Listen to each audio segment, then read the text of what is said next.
Alright, so hopefully the fucking audio on this comes out good. Because I don't have headphones in right now. So hopefully this audio is not fucking butchered to hell. Look at the sky. What the fuck? It looks amazing. Something I'm realizing is trauma is the story behind things, right? So I've noticed this chick just hit me up, and me and this chick like hit it off, like super connected. I think it was clearly a trauma bond.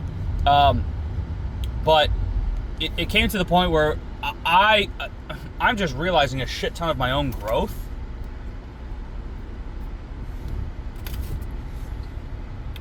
Because how I'm responding to the same things, right? So me and this chick were talking for months. And it was insane highs, insane lows. And at one point it was just like, all right,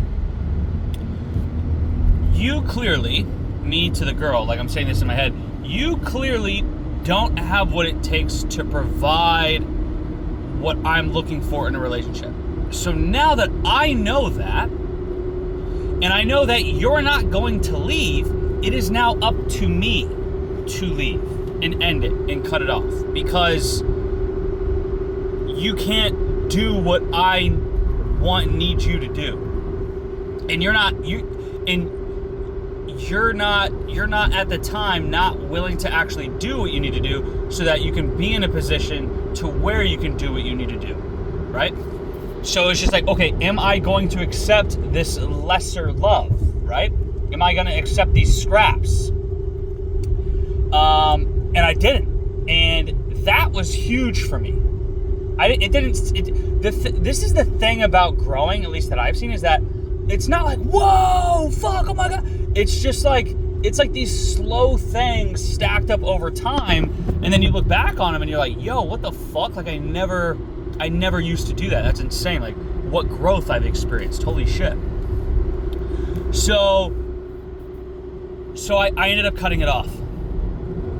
And I decided not to reach out to her. I'd usually reach out to these chicks to be like, hey, are you in a position to where, you know, we can be in a relationship, or hey, can we fuck, or something, right? Just reopen the wound. And I went, you know what? I'm not going to reach out to her, ever. Ever. I'll die not reaching out to her. As much as I care about her and want to be with her and want her to be with me, I have to now respect me. I now have to bring the love that I want from her, from myself to me, right? And it sucked, and I thought about this chick for a hot minute. Like a hot minute. And so we were talking for, I don't know, 4, 5, 6 months. And then we stopped talking for what felt like at least 3, 4 months. Like at least. And she hit me up. And I was like, you know what? I'm really glad you hit me up. I love that I'm hearing from you right now. Like, this is amazing, because I really care about you and I really like you. And I was never going to hit you up. So I'm glad that you hit me up, because I was never going to hit you up. I didn't tell her that, but in my mind, I'm just like, damn, this is tight. And she has actually done a lot of fucking work, because I can understand her reaction to things have changed. So the same things are happening, but her reaction has changed, which makes the same thing a different thing now, if that makes sense. Okay? And why this story is fucking important and why it matters to this video, the people that are watching it, is trauma is the story. It's the meaning that you give things. That's the traumatic part. Because that, once the event that made you change that story is no longer happening, the story keeps happening. You are literally stuck in fucking time. Because we've now reached a point where we've now reached level 2. Where, here's more trauma to uncover, and we're now addressing it, and we're now running into another restraint inside the relationship, right? It's just like running a business. Like, it's just like, fuck, like, sales sucks dick. Like, these guys are not closing. Fuck, like, we don't just end the business. You know what I'm saying? You don't just give up on the closers because the business is gonna fucking die, right? Relationships are different in the sense where you don't have 100% say. Like the CEO, like the employees, you just fire the employee and get a new employee.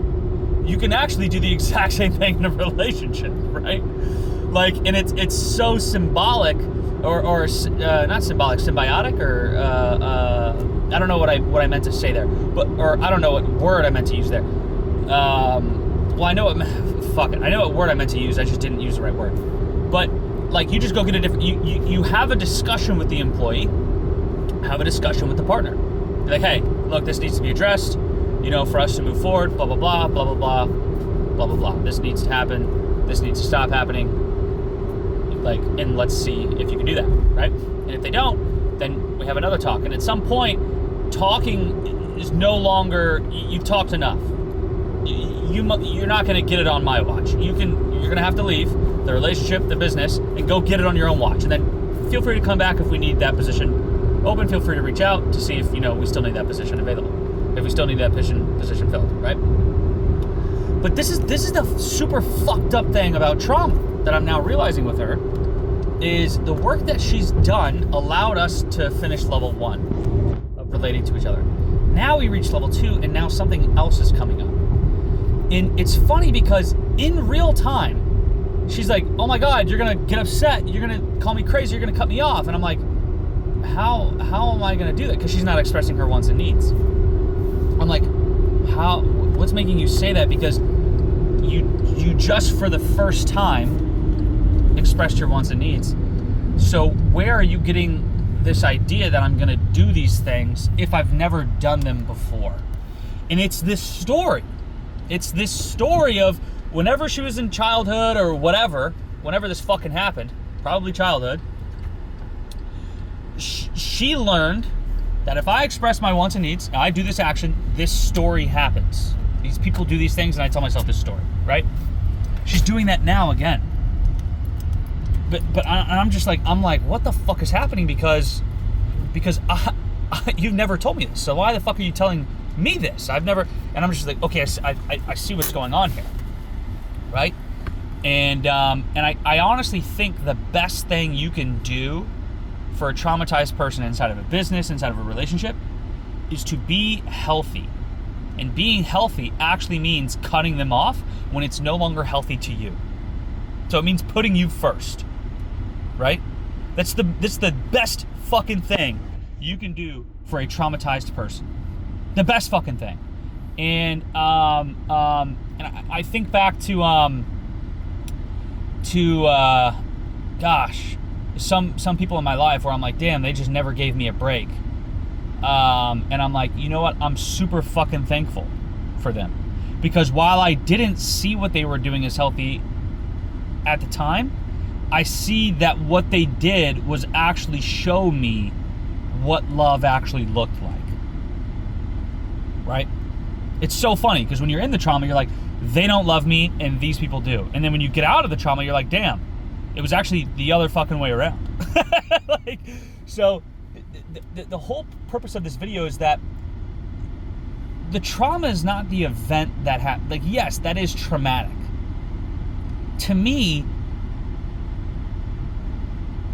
actually, I actually disagree with that premise. I actually believe the trauma is the story you tell yourself because of the event that happened, right?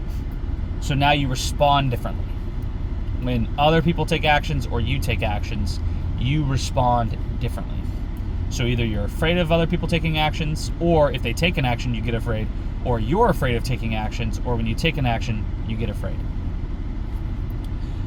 So that is like, but now, because I've been doing so much work with Peter and David before that, and now I'm studying Jiddu Krishnamurti a shit fucking ton.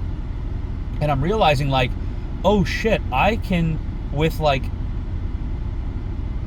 use life as a form of echolocation to find where I am telling myself stories that do not benefit the life in me. Right? Like she's not able to be in a relationship, so she has to suppress life. She has to suppress love for self, for others, That's not life to me. Life is love to me, now that I'm like thinking about it. So any form of suppression of love from yourself giving to others, or from others giving to you and you receiving it, that is not life. Like, you know how they say, like, you need water? Like, any planet that has water, life can be there. I think for humans and relationships, it's love. That's like the water of relationships, right? It's love. So I'm just like, damn, okay, so I'm gonna walk away again. If she's not, right, as soon as it stops not being healthy and loving for me, I'm gonna have to walk away again. And it's just like, you know, if she's willing to grow, she'll come back. And if she's not, then that's a place for me to grow, because I want her to come back when she's not. And then it's growth either way. So it's just fucking beautiful. But that's why trauma it fucking sucks dick, is because it's not the event that happens to you, it's the lack of life that you are now living because of the story you tell yourself because of the event. That's why trauma's fucked up.